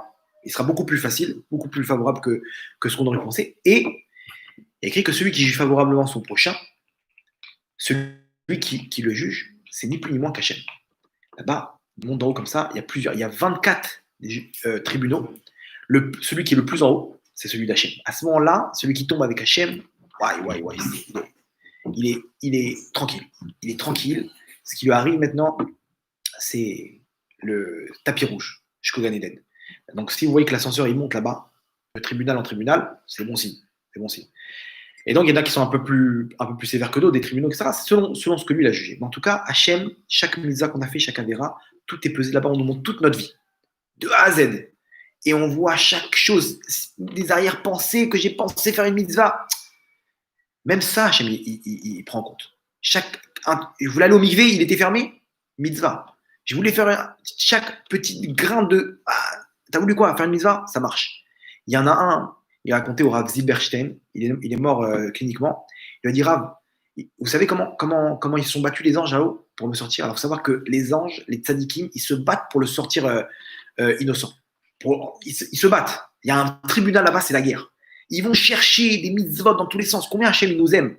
Il ne veut pas qu'on souffre. Il ne veut pas qu'on arrive au Gehinam, etc. Il se bat pour nous. Il appelle comme ça. Il y a quelqu'un qui a encore d'arguments avant de fermer les dossiers. Et les anges, ils viennent, ils se lèvent, etc. Il a raconté quoi, cette personne-là? Il disait Je suis arrivé, maintenant, c'est un mec qui a fait tchouva complet. Il disait, Rav, vous savez que j'étais pas comme ça. Il voit avec kippa, truc, machin, noir et blanc. Il voit un vrai un religieux, qu'est-ce qui se passe? Il dit, j'étais pas comme ça du tout, je faisais rien, j'ai rien du tout. Et il dit alors, il dit, je suis mort cliniquement. Il lui dit, là-haut, j'ai vu un truc incroyable. Bien sûr, ils m'ont massacré sur toutes les avérotes que j'ai fait. Et là-bas, avant de fermer le dossier pour m'amener au Guéhinam, ils ont appelé là-bas, est-ce que il y a un ange qui veut quand même ramener un argument avant de le décréter son jugement. Là-bas, il y a un ange, il s'est levé, il a dit, moi j'ai un argument. Cette personne-là, elle a mangé cachère toute sa vie. Quoi? Comment c'est possible? Pas toute sa vie, mais la majeure partie de son temps. Une tonne comme ça de mitzvot où il a mangé cachère. Maintenant, ils sont venus, ils ont dit, attends, mais excuse-nous, mais dans sa vie, on a vu qu'il a mangé cachère, mais là-bas au supermarché, il prenait des trucs au hasard. En Israël, c'est très facile de manger cachère. Les trois quarts, ils sont cachères. Okay, ils savent très bien que le marché de la nourriture cachère, il est énorme et que si tu ne mets pas un tampon, donc tu as forcément 2 millions de personnes en moins qui vont acheter. Donc, heureusement, tu as intérêt à mettre un tampon. Donc, ils rajoutent quelques milliers de shekels et ils ont leur tampon. Donc, tout est cachère presque en Israël. Presque tout est cachère. Le mec, il prend au hasard dans le supermarché. Tu lui donnes un salaire. Comment c'est possible? Tu dis, il a mangé cachère, c'est ça l'argument que tu ramènes? Et non, sur quoi je me base? Ils vont montrer maintenant une scène. Il est parti en vacances en Roumanie. Là-bas, il n'a pas voulu manger pas cachère. Il a pris avec lui des boîtes de thon, des cracottes, des machins, des trucs, du pain et des trucs pour pouvoir pour pas manger pas cachère là-bas. Donc, il nous a montré une fois qu'il était prêt à manger cachère, donc quand au hasard il prend des trucs qui sont cachères, on lui compte comme si il a voulu manger cachère. C'est pour ça que pendant le confinement, je disais à des cours que si maintenant, par exemple, une femme, elle n'arrivait pas à se couvrir la tête, au moins qu'elle le fasse pendant le confinement. Pourquoi? Parce qu'après 120 ans, on va lui dire, tu vois, on sait que tu t'es pas couvert la tête parce que tu as eu peur de ce qu'on va dire, ce qu'on va penser au travail, on va te charrier, etc. Tu te voyais moche et tout. Donc, maintenant, quand personne te regarde, donc au moins, prends sur toi de te couvrir la tête. Et donc, à ce moment-là, on va te compter comme si toute ta vie, tu t'es couvert la tête. C'est incroyable. C'est-à-dire que maintenant, même une femme, si elle veut prendre sur elle de se couvrir la tête Shabbat, quand il n'y a personne qui peut la regarder, toute la semaine, on va lui compter comme si qu'elle a. Pourquoi? Parce qu'on sait très bien, je sais très bien que si tu avais voulu, si tu avais pu, tu te serais couvert la tête. Donc, tout ça, c'est nous combien Hachem nous aide, comment il veut qu'on arrive il se bat pour nous sortir notre jugement favorable avec les anges. Même les tzadikim. Là-bas, il y avait une fille, comme ça, une jeune fille, elle racontait que elle était dans un séminaire. Elle avait fait tchouva complète de A à Z. Et là-bas, elle est rentrée dans un séminaire. Le séminaire, c'est comme une yeshiva pour les filles. Et maintenant, dans les séminaires, les gens qui font tchouva, ou les yeshivot, les gens qui font tchouva, ils ne savent pas comment ça se passe un vrai Shabbat. Donc, ils sont invités chez des familles, une fois tous les 2-3 semaines. Et là-bas, ils voient comment ça se passe un Shabbat. Le cours de Torah, les chansons, les enfants qui viennent avec leurs devoirs, l'histoire de la paracha, c'est une table, il n'y a plus de place sur la table. Les Shabbatot, il faut goûter c'est quoi un Shabbat pour comprendre. Quelqu'un qui dit, ouais, mais c'est quoi Shabbat, ça va pour quoi? Mais viens un Shabbat à la maison, tu vas comprendre c'est quoi. C'est le Gan Eden sur terre. Et donc, cette personne-là, elle s'est retrouvée là-bas. Et elle a voulu aider c'était une fille, une jeune fille, elle a voulu aider à débarrasser. Et là-bas, elle arrive dans la cuisine, elle regarde une montre. Elle lève la tête, elle voit une photo, elle s'évanouit, d'un coup. Il la récupère, il commence à la réanimer, qu'est-ce qui se passe, etc. Alors, il lui dit comment elle n'arrive pas à reprendre ses esprits, et bon, il donne à boire et tout, et elle relève, il dit, mais qu'est-ce qui se passe? Elle a hésité à raconter, après, il dit, bon, je vous raconte. Elle dit, il y a 3 ans exactement, j'étais avec des copines en voiture et on sortait de boîte de nuit. Et là-bas, on a fait un accident. La copine, elle avait un peu trop bu et tout. La voiture, elle a dérapé, elle a fait des tonneaux. J'ai 2 copines à moi qui sont mortes et une copine qui était en attaque critique et moi aussi. Je suis parti de ce monde-là, je suis monté, je suis arrivé au jugement. Et là-bas, combien ils m'ont massacré, la tsignout et machin, et combien d'avérotes. Et c'est horrible parce qu'on se rend compte de la grandeur d'Hachem. On se rend compte et on est là, on se dit, mais qu'est-ce que j'ai fait? Maintenant, tout ça, ça ne me rapporte plus rien. Qu'est-ce que j'ai gagné que les hommes ils me regardent, que j'ai pas mangé cachère, j'ai pas fait Shabbat. D'un coup, la douleur de se dire, mais comment je suis si je pouvais revenir 1 minute dans ce monde-là juste pour réparer, je donnerais toute ma vie. Et donc, elle se retrouve et bien sûr, il lui tranche un jugement terrible. Gehinam, tu reviens dans ce monde-là, etc. Après le Gehinam. Elle ne sait pas quoi faire et tout. Et juste avant qu'il tape avec le petit marteau là-bas, d'un coup, il y a un rave qui rentre. Un rave, il rentre avec un talit, une barbe blanche comme ça, une lumière énorme sur son visage. D'un coup, le jugement, il s'est arrêté. Tous les membres des tribunaux, les accusateurs, etc., tout le monde s'est levé. Tout le monde s'est levé dans le tribunal. Et le rave, il prend la parole et dit, excusez-moi, mais cette fille-là, c'est mon arrière-arrière-petite-fille. C'est mon arrière-arrière-petite-fille. Et elle a peut-être pas de mitzvot, mais elle a le mérite de ses ancêtres. Et moi, ma Torah et mes mitzvot que j'ai fait, et toutes les souffrances que j'ai eues, les épreuves, je ne les ai pas méritées. Et pourtant, Hachem nous a donné et j'ai tout pris avec amour. Donc maintenant, Hachem, je te demande de libérer cette fille-là, de lui donner une autre chance pour revenir sur terre. Là, il y a un juge qui dit, mais Kvod Harav, on peut pas faire ça, le jugement, il est là, il n'y a pas de mérite, il faut un minimum. Il lui dit, par le sroud de ma Torah, je décrète qu'elle doit redescendre dans ce monde-là. Ok, Kvod Harav, vous avez décidé, tac, tampon, elle redescend. Maintenant, elle repart dans ce monde-là, elle décide de faire tchouva, elle a vu ce qui s'est passé, etc., elle fait tchouva. Mais dans sa tête, c'est qui ce rave, mon ancêtre? Elle arrive dans la cuisine pour débarrasser, elle voit la photo de ce rave. Et elle leur dit, c'est qui? C'est le Ben Ishraï. Le Ben Ishraï, c'était son ancêtre. Et c'est lui qui est venu, il est intervenu. Imaginez-vous combien une personne, quand elle fait des mitzvot, elle fait ce qu'elle veut dans les mondes. Elle vient, elle descend, ses ancêtres, etc. Combien ça vaut le coup d'être tzaddik d'abord, et en même temps, quand on a des tzaddikim avec nous, qu'on a prié pour eux, qu'on a aidé, qu'on a fait des mitzvot, on est parti sur là. C'est hyper grand. Ces tzaddikim-là, ils viennent et ils nous défendent. Comme ça, par exemple, Rabbi Nachman, il assure qu'ils viendraient sortir les gens par leur péote quand ils seront au Gehinam.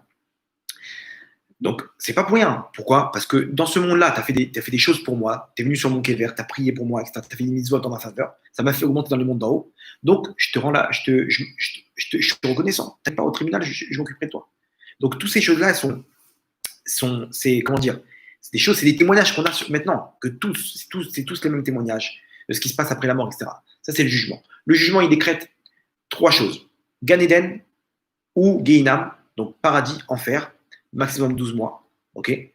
Même si c'est le Gan Eden, on passe au-dessus du Gehinam. Le Gan Eden, il est derrière le Gehinam. C'est-à-dire qu'on va voir de nos yeux ce qu'on a évité. Donc c'est énorme. On va voir, ouais, tu te rends compte, j'aurais pu être là. Quand on va voir Hachem après au Gan Eden, mais on va foncer dans ses bras. Merci Hachem. Toute cette vie, tu m'as évité les obstacles, tu m'as évité tu m'as évité le Gehinam.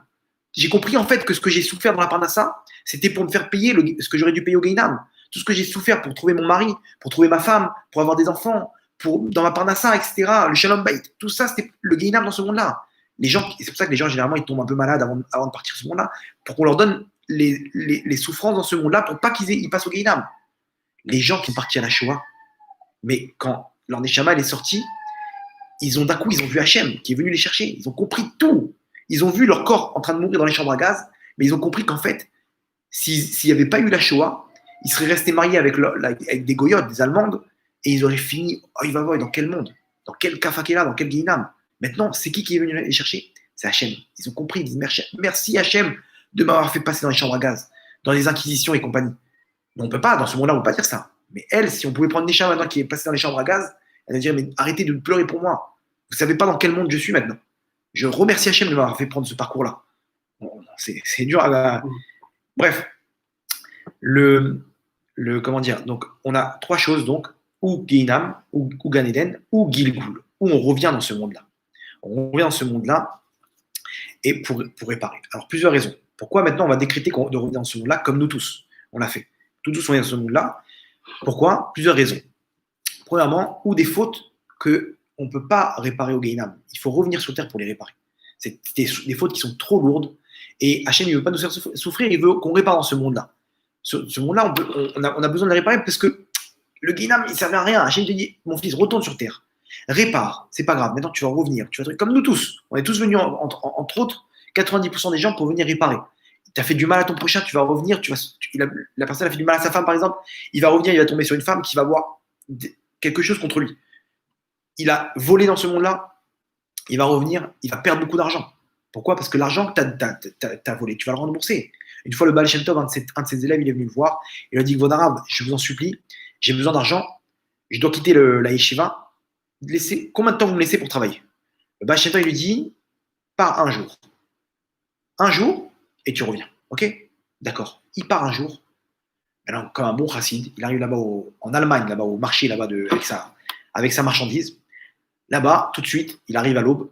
Il va faire un bon chassid, qu'est-ce qu'il fait? Il va faire la tefila d'abord. Il fait cette tefila. S'il y a 1h30 de tefila, il finit mikvé. Il finit. Qu'est-ce qu'on fait après? On étudie la Torah. Il commence à ouvrir sa Gemara, Daf Yomi, Chok l'Israël. Et il commence à étudier. Il est 11h du matin.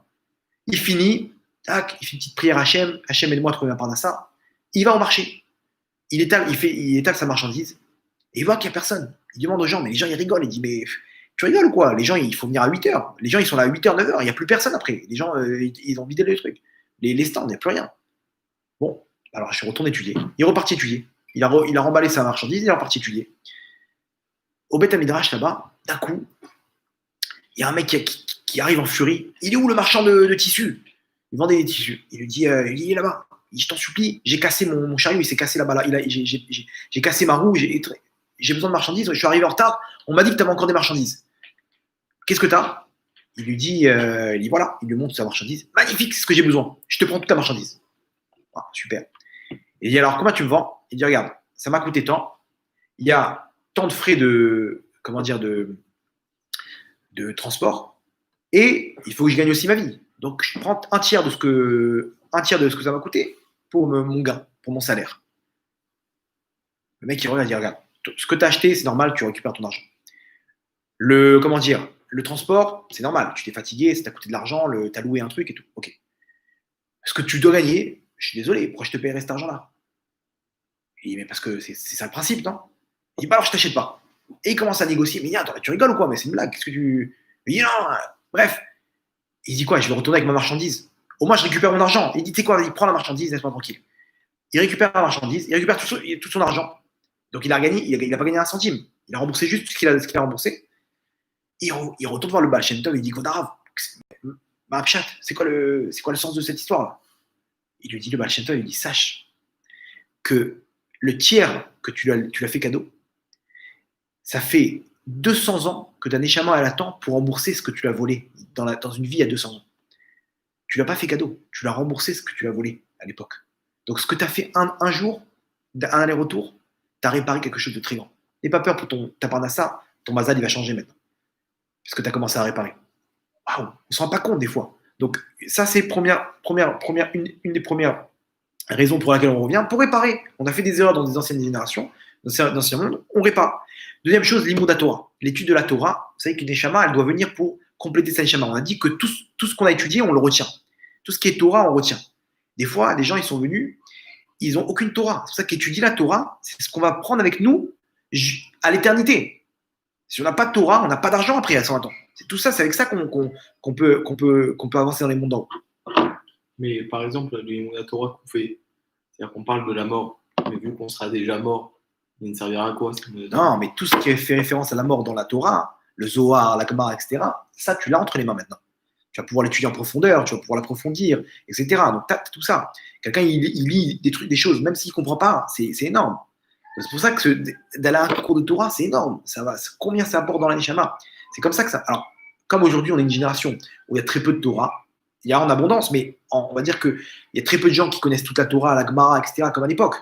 Il y a des cours Baruch Hashem en abondance, mais c'est très rare de connaître des gens qui ont déjà fini le chasse ou qui ont déjà. Alors quoi, on est pénalisé? Non, on a peut-être déjà tout fini, et maintenant il faut qu'on ait une Torah de Emouna, de choses qu'aujourd'hui dans cette génération on a besoin. La Emouna, la prière, etc., toutes ces choses que cette génération elle nous donne, c'est cette Torah qu'on a besoin de compléter. Peut-être qu'on a déjà complété plein de choses, la Kabbalah, les trucs, l'Alacha, etc., on a déjà peut-être complété. Troisième chose, pour quelqu'un d'autre. On vient dans ce monde-là, des fois, pour d'autres personnes. D'autres personnes, généralement, par exemple, une femme pour son mari, ou on est venu pour aider des gens, comme on a expliqué, de notre Shoresh Neshama, que ce qu'on fait, des fois, on ne le fait pas pour nous. Hachem nous envoie pour aider d'autres Neshamot. Comme on a expliqué dans le dernier cours, des commandos qui sont venus pour créer un chemin dans ce monde-là, et que d'autres Neshamot, de son Shoresh Neshama, ils vont emprunter. Et donc, des gens, ils sont venus des fois en partie pour d'autres personnes. Ils ne sont pas venus que pour eux. Ils ont un petit pourcentage à réparer, mais 80% du reste de leur travail, c'est pour les autres. Quatrième raison de réaliser des mitzvot. On est venu, des fois, il nous manque des mitzvot à réaliser. On est venu pour ça, pour faire des mitzvot, il y a des gens, par exemple, qui sont venus pour donner de la tzedaka. Hachem, il fait en sorte qu'ils ont de l'argent pour tenir des yeshivot, tenir des kolélim, aider des pauvres, etc. Ils ont ça entre les mains parce qu'ils n'ont pas fait ça. Ils n'ont pas fait cette mitzvah de tzedaka à l'époque.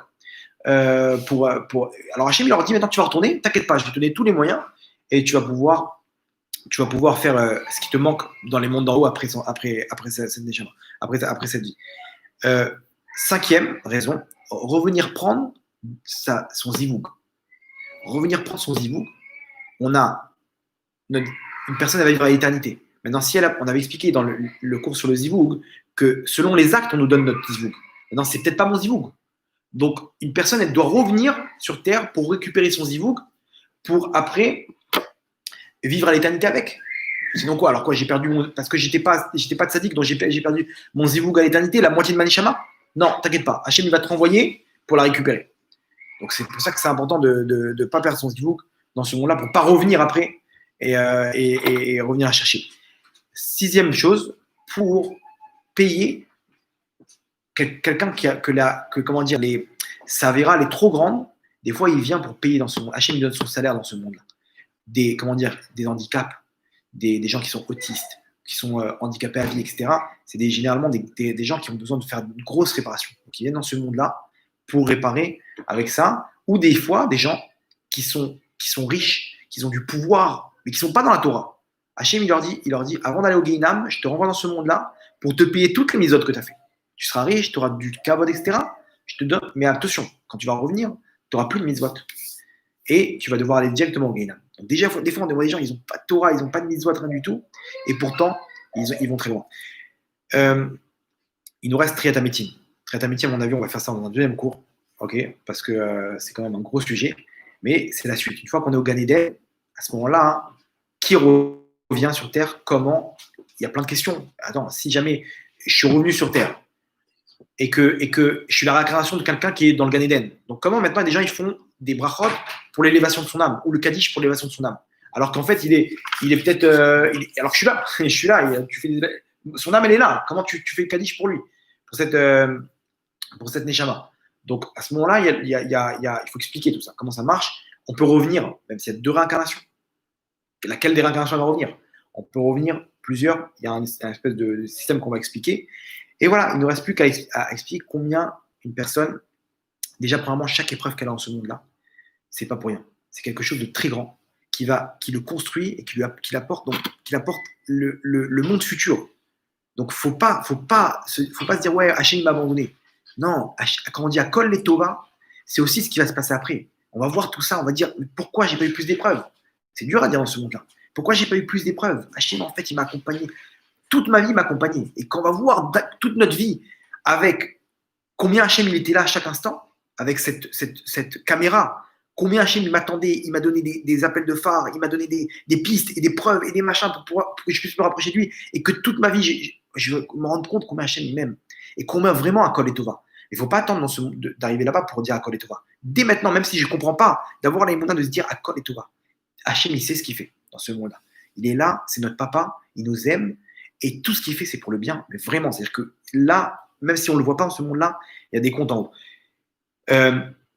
Aussi, chaque mitzvah, ne pas mettre de côté aucune mitzvah, même une intention, même essaye au moins. Comme si on te proposait maintenant 5 000 $ par mitzvah.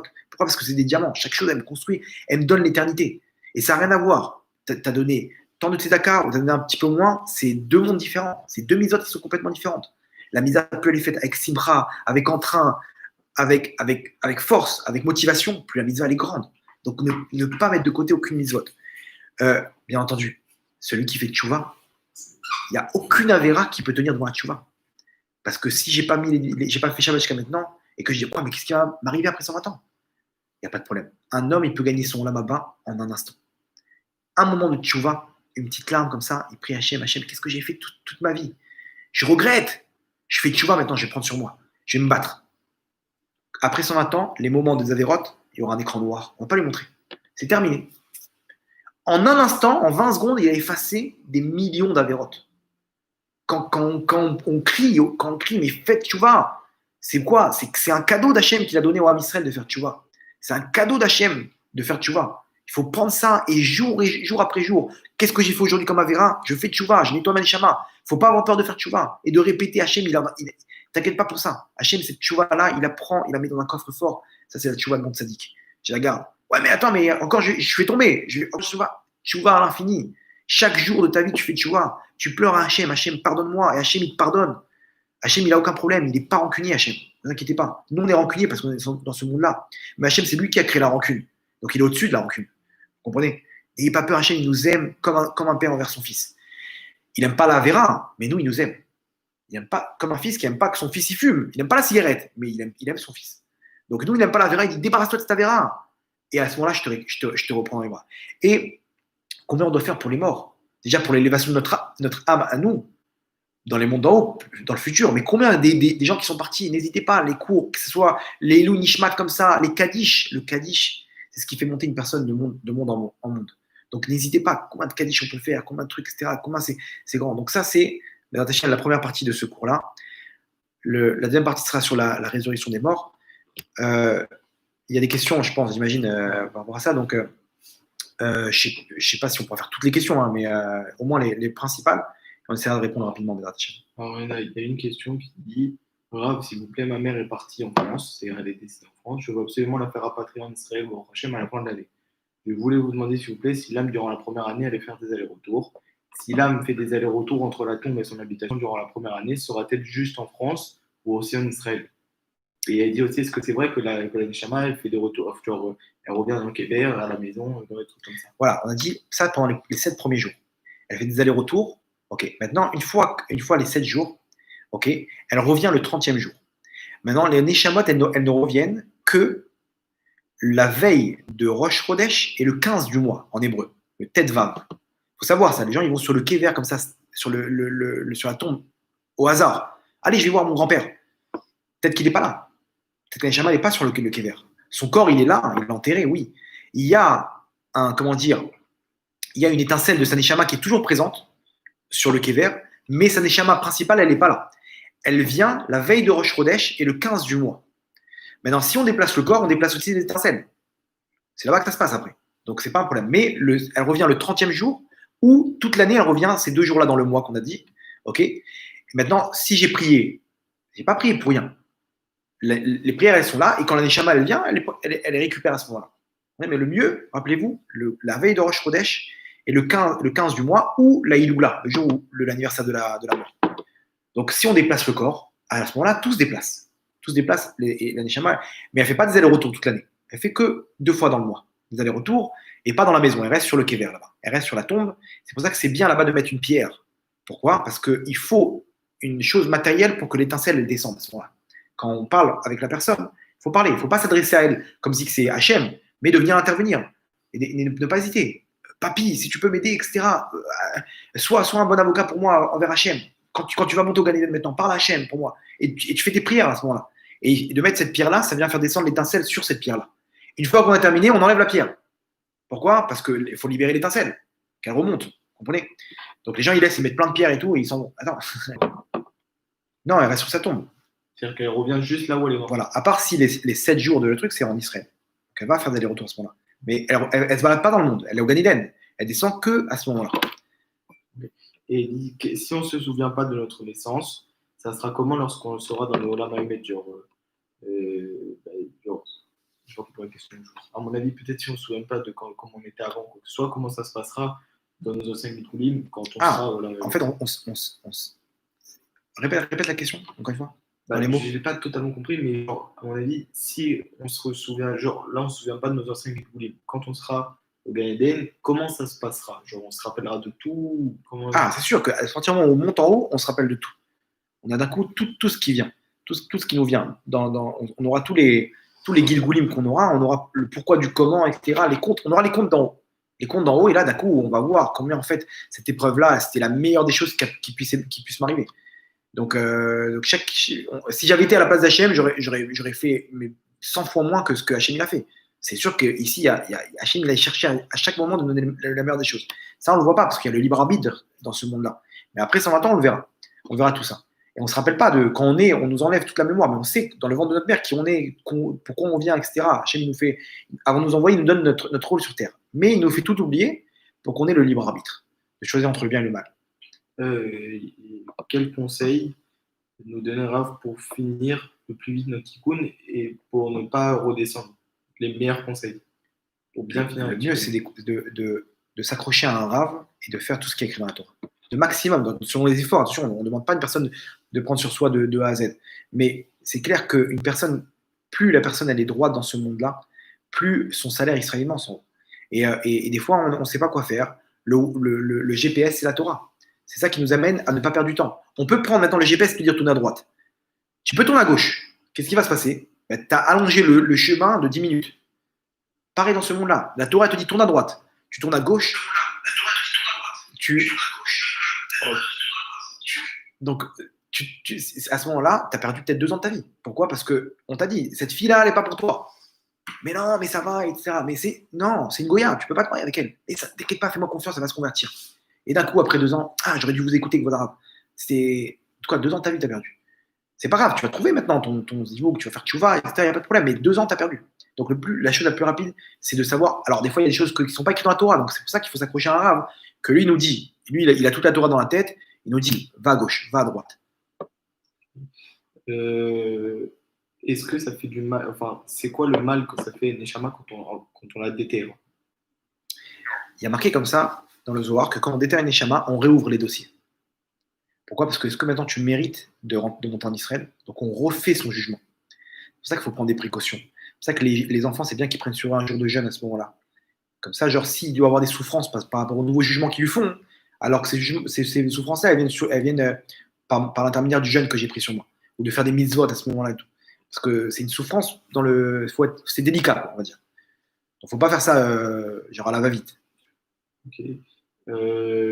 Est-ce que quand Mashiach viendra et qu'on sera vivant, est-ce qu'on devra mourir un instant? Le dernier cours, on avait expliqué ça, qu'on avait dit, selon la faute d'Adam Arishon, tout le monde doit passer par la mort. Donc ceux qui seront là à ce moment-là, ils vont passer par la mort de façon instantanée. La Neshama va monter, elle va redescendre. Comme quand on dort, la Neshama elle monte, pareil, on va mourir, on va se réveiller. Donc ça va se faire très rapidement, mais on est obligé de passer par la mort. C'est un élément essentiel dans la procédure de notre Neshama. Alors il dit, ça sera à quel moment, après la mort, qu'on verra Hachem, s'il vous plaît, Rav? Que verra-t-on exactement? Où verra-t-on? Où on ira? Bon, la première truc, genre, à quel moment on verra Hachem et à quel moment, on se rendra compte de tout? Alors, dans le jugement, juste avant le jugement, on ressent la présence divine. On ressent une lumière intense comme ça. On ne voit pas Hachem à ce moment-là, mais on ressent tout l'amour qu'Hachem il a pour nous. À ce moment-là, on va se rendre compte que combien Hachem il était bon. Et quand on rentre dans le jugement, on nous montre toute notre vie. Là, on va voir les choses avec un œil différent. On va voir qui on était, d'où on venait, etc. Et maintenant, on va refaire la vie avec toutes ces informations-là. Donc là, ça va être la souffrance de dire mais qu'est-ce que j'ai fait? Mais pourquoi j'ai été bête comme ça à ce point-là de ne pas faire le Shabbat ou d'avoir refusé de faire mon rôle sur terre, etc. Une fois qu'on monte dans le Gan Eden, c'est là qu'on est avec Hachem. Alors ça dépend après de quel niveau on a. Il y a des gens qui vont ressentir la présence divine, mais ils ne vont pas voir Hachem. Pourquoi? Parce qu'avec leurs yeux, eux, ils ont fait des mauvaises choses, donc leurs yeux, ils n'ont pas la capacité de voir Hachem, de voir ces choses. Maintenant, il y en a qui vont arriver à un grand niveau, ils vont voir Hachem. Ils vont monter dans la yeshiva d'Hachem normalement une fois par jour. Il y en a, ils vont mériter qu'une fois par semaine, une fois par mois, il y en a une fois par an. Ça dépend du niveau qu'on a. Mais c'est sûr que là-bas, on pourra le voir. Quand on arrive au Gan Eden, c'est là qu'on voit Hachem. Il y a 24 bureaux dans les cieux. Vous avez une référence sur ce sujet, s'il vous plaît? Merci. C'est le Zohar. Le Zohar, j'ai pas la référence j'ai de la page, etc., mais c'est dans le Zohar. Combien d'étapes doit-on passer avant d'arriver là-haut? Avant d'arriver en haut, il y a combien d'étapes avant de finir tout? Au Gan Eden? Ouais. Alors, on peut refaire les étapes de ce qu'on a expliqué. Qu'il y a première étape, quand on enterre une personne, l'enterrement. Ensuite, il y a la kafakela. Ça dépend qui mérite ou pas. On dit c'est l'élément où la personne elle est poursuivie par les anges pour réparer ces avérotes-là. Après, il y a le jugement. Après le jugement, il y a le Gan Eden. Okay. Après Gan Eden, disons, ou peut-être Guéinam, ou Gilgul, on revient à ce monde-là. Maintenant, après Gan Eden, il y a la résurrection des morts. Résurrection des morts, 7e millénaire, 8e millénaire, 9e millénaire, 10e millénaire, etc. Destruction des mondes, on repart à zéro. Ça, c'est un autre sujet encore et tout. On part à l'éternité, on expliquera ça, le détail dans le prochain cours de millénaire. Mais c'est plus ou moins les étapes.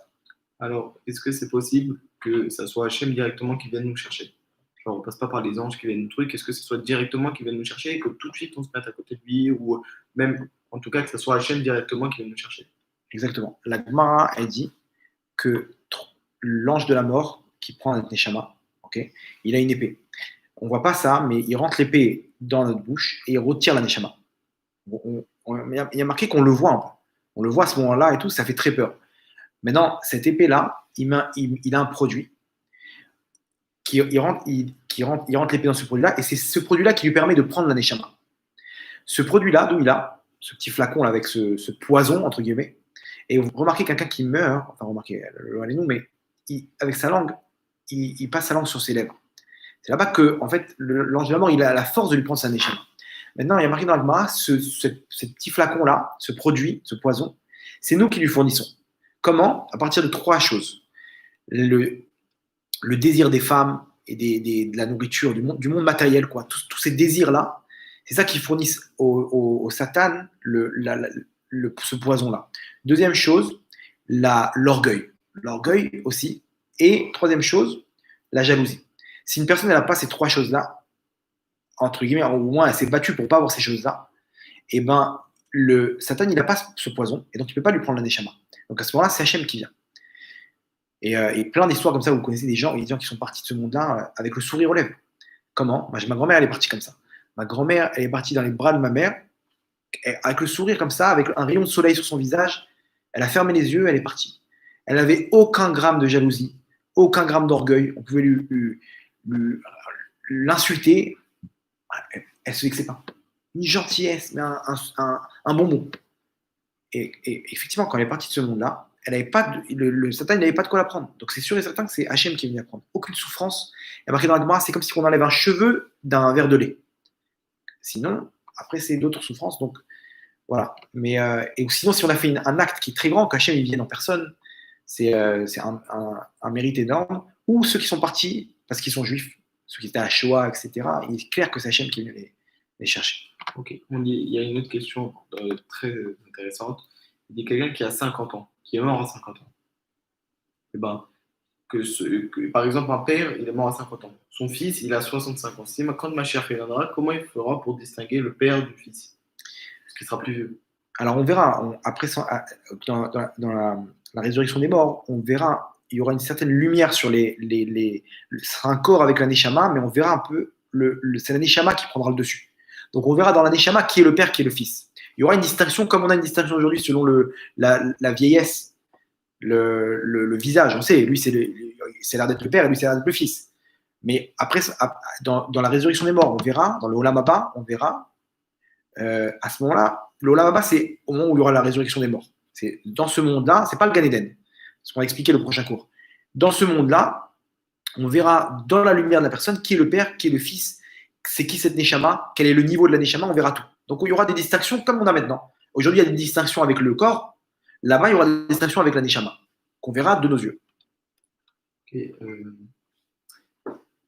il y a une question qui disait, si la Neshama est monte, pourquoi faut faire attention à côté de qui on est enterré? Ah, pourquoi? Parce que ça fait souffrir la Neshama.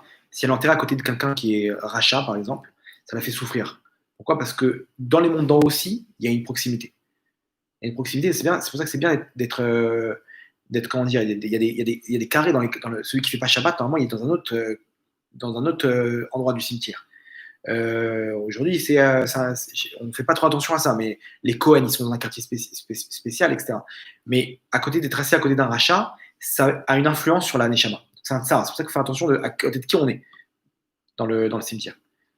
À quoi ça sert la bracha de Elul Lishnat? En fait, tout ce qu'on fait comme mitzvah, si on le fait pour l'élévation d'une âme, automatiquement, en haut, on va dire, cette mitzvah, elle est venue au monde grâce à toi. Donc, on le fait monter de grade en haut, dans les mondes d'en haut. C'est vrai qu'une neshama, elle peut continuer à monter de grade. D'un coup, elle est dans le Gan Eden, Elle voit des lumières qui lui arrivent. C'est les mitzvot qu'on fait maintenant dans sa Askara, dans l'anniversaire de. Et là-bas, on fait des brachot, etc. Alors, il est clair que pendant une Askara, hein, les gens, ils investissent dans les brachot. Mais il vaut mieux investir dans des cours de Torah. Des cours de Torah, d'aller là-bas. Je connais des gens, ils me donnent des sommes d'argent et ils me disent va au Kollel, tu fais une Seouda là-bas et que les gens, ils étudient. Tu donnes 100 shekels à chacun qu'ils étudient pour l'élévation de la. Imaginez-vous, un mec, il a étudié toute la journée. Il y a une petite Seouda là-bas, des petits croissants, des brachot et tout. Mais le mec, il a étudié toute la journée pour l'élévation de l'âme. Les milliards de mitzvot qu'ils ont fait là-bas, ils sont 10. Le mec, ça va coûter 1000 shekels. D'un coup, toutes ces mitzvot, elles montent en haut. Toutes cette étude de Torah. Et là, les chamans, d'accord, prend des lumières de folie. Et ça, c'est venu au monde. Comment? Grâce à son fils sur terre qui a créé ces mitzvot-là. Donc en haut, on le fait monter de grade. C'est pour ça que c'est important de faire les choses, les Ilou Nishmat. Est-ce que pour Hachem, l'intention vaut l'action? Hein? Est-ce que pour Hachem, c'est-à-dire de vouloir faire quelque chose, ça vaut l'action? Exactement. On verra après 100 ans, on aura des surprises de ce qu'on a voulu faire, qu'on n'a pas réussi à faire. On va avoir des mitzvot. Mais il est clair qu'avec l'acte, c'est encore plus grand. Encore trois questions pour pas trop. En fait, il y a beaucoup de questions, mais les questions, elles sont très difficiles à comprendre. Prends une au hasard. Il faudrait Une plus se concentrer sur la question de. Alors, j'en prends une comme ça. Lis dans les mots. Mis à part le travail de nos midotes, selon ce qu'on a travaillé, ça donne des indices sur notre tikkun. Mais comment peut-on savoir quel est le nôtre pour cibler au mieux? Alors, généralement, ce qui est la plus dure et ce qui est la plus facile, c'est mon tikkun. On va me donner, comme on a expliqué, des fois, on vient pour réaliser des mitzvot. Donc, on va me donner tous les ustensiles et toutes les armes pour réussir. Donc, c'est les choses que j'arrive le mieux à faire. Et des fois, je suis venu pour réparer aussi une Avera. Le Yetzera, c'est là-bas qu'il va mettre toute la gomme. Pourquoi? Parce qu'il ne veut pas que je réalise ma réparation. Donc, c'est des choses qui sont le plus dur et le plus facile. C'est généralement là-bas que ça se passe. Il faut voir, une personne, c'est moi, c'est les femmes. Moi, c'est l'argent. Je sais pas, je n'arrive pas, etc. Moi, c'est Shabbat. Je n'arrive pas à faire Shabbat. Moi, c'est une femme va dire, c'est la tsniout. Combien ils sont venus pour réparer la tsniout? Il va te dire, c'est Shabbat. J'arrive pas, je suis pas les tefilines, les machins, etc. Chacun, il veut te dire. Ou d'un autre, il va dire, moi, le Shabbat, c'est mon kiff. Ça, tu es venu pour ça. Tu es venu pour te mettre à fond pour le Shabbat. Etc. Et pour ça, il faut étudier la Torah, savoir comment faire, etc. Pour comprendre c'est quoi son tikkun. À un moment dans votre cours, vous avez dit que on verra tous nos tikkunim. Est-ce que, par exemple, moi, dans une vie, dans 5 vies avant, dans le 5e de mes tikkunim avant, est-ce que j'aurais le mérite de ce qu'il a fait quand je montrais? C'est-à-dire, est-ce que tous les mérites que j'ai fait dans une vie, non, c'est une nouvelle vie. On va expliquer le prochain cours comment ça marche. Okay. Prends des questions au hasard et lis dans les mots. Comme ça, alors, si nous sommes une partie de Neshama, c'est vrai que ce sera celle qui aura le mieux réussi son tikkun qui sera Triatabitim. Nachon, mais celui qui a réparé quand même, il aura une vie dans la résurrection des morts. C'est à partir du moment où il y a une réparation, à partir du moment où on a commencé à réparer, on sera là. Maintenant, il est clair qu'il y a celui qui va prendre l'identité, on va dire, de toute la Neshama, c'est celui qui a fait le plus grand tikkun, la plus grande réparation. Mais ces autres Neshamot-là, elles vont exister aussi. Mais elles seront, on va dire, secondaires par rapport à la principale Neshama. Ceux qui n'ont pas réalisé pendant 3 vies leur tikkun, même pas 1%, leur Neshama, elle est déchirée à vie. Et les forces du bien de la Neshama, elles vont chez d'autres personnes.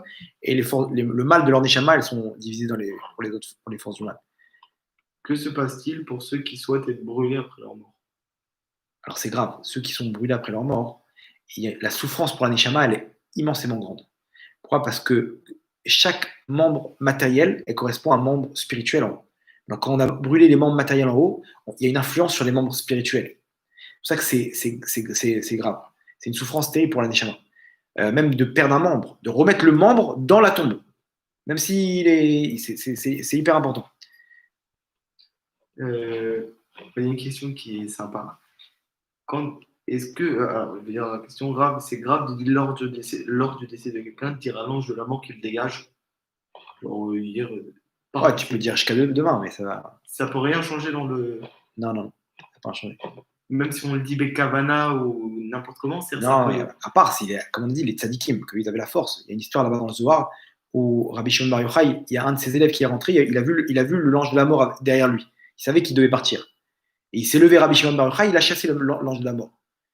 Il a dit, pars de là, etc. Et il a dit, il est entre mes mains maintenant. Si tu veux venir le prendre, tu dois faire à moi. Et il a gagné 15 ans en plus de sa vie. Il a dit, je suis son garant. Et le jour où il est parti Rabbi Shimon Bar Yochai, cet élève-là, il est parti avec lui. Donc, bon, il faut être Rabbi Shimon Bar Yochai pour ça. On peut crier jusqu'à demain, ça va. Et il y a une question que j'ai zappée. Il y a une femme qui a dit que sa mère elle est morte en France et qu'elle habite en Israël. Est-ce que sa mère elle est à côté d'elle? J'ai pas compris quoi, tu vois. La femme. Lis dans les mots, lis dans les mots. La question elle est tout en haut. Ok. C'est pas vrai exactement. Elle a dit que sa mère elle est décédée, mais elle est décédée en France et qu'elle habite en Israël. Est-ce que la mère de cette femme-là elle est à côté d'elle quand même? Non, parce que c'est sur la tombe qu'elle est. Maintenant, quand elle fait des mitzvot, etc., ça l'aide à distance pour élever sa neshama. Et quand elle va sur place, non, encore une fois, on a dit qu'elle est pas, la neshama, elle ne se balade pas dans les mondes. Elle est sur son kever deux fois par mois et c'est tout. Mais maintenant, on peut très bien faire des mitzvot et l'aider à monter. C'est pas, mais elle ne se balade pas avec nous. C'est pas des fantômes qui se baladent dans les mondes comme ça et qui. Voilà, c'est tout. Tu veux, Michael, tu veux rajouter des questions qui t'ont plu? Ok, très bien. Donc, le prochain cours, on essaiera de parler de tout ce qui est résurrection des morts. Une question? Il y en a une dernière parce que j'ai pas eu. Le Nefesh reste jusqu'à quand après le décès dans la tombe? Une petite partie reste en permanence ou non? Oui, il y a une petite partie qui s'appelle le Havla des Garmés, qui est une seule étincelle qui reste tout le temps là-bas. Et oui, le Nefesh, il revient 2 fois dans le mois. Et sinon, il y a une autre partie aussi qui revient, que la Neshama l'utilise pour venir voir des gens dans les rêves. Ça, c'est quand on fait certains types de mitzvot. La Neshama, elle revient grâce à ces mitzvot-là pour venir parler aux gens dans les rêves. Donc, Juste une question, il y a une personne qui dit les tombes qui sont profanées en France, il se passe quoi les pauvres alors avec leur étincelle? non, alors à ce moment-là, généralement, c'est des Neshamot qui ont plus besoin de leur corps. Après un certain temps, ça y est, elles ont atteint des niveaux, etc. Ou que la souffrance qu'ils ont, ça les fait monter encore dans les mondes d'en haut. Mais bon, il est clair qu'après, au moment de la résurrection des morts, Hachem, il va faire le tri de tous les ossements pour pouvoir réanimer celui qui a besoin. On dit aussi, le Zohar, il dit qu'il y a des corps qui se déplacent en bas, pour pouvoir, sous terre, et qui arrivent à d'autres endroits. Donc, c'est des fois des profanations qu'on a, ça se trouve, ils sont même plus là-bas, les corps. Ils sont à un autre endroit. Hachem, il fait son compte, quoi. Ok. Donc, voilà, que ce cours il soit pour les l'âme de tous ceux qui ont besoin, de Hachem. Et que, voilà, qu'on puisse avoir la possibilité d'élever déjà nous-mêmes notre âme et de prendre conscience combien Hachem nous aime et combien Hachem il veut notre bien. Comme on dit, Ratsa Kadosh Baruch Hu les Zakot et Israël. Hachem il veut faire gagner l'âme Israël et donc qu'on puisse prendre conscience de ça et pouvoir faire le maximum de mitzvot. Et donc le prochain cours va être Hachem sur la résurrection des morts et sur le Olam Haba. Baruch Adonai le Olam, Amen, Amen, Chazak Baruch.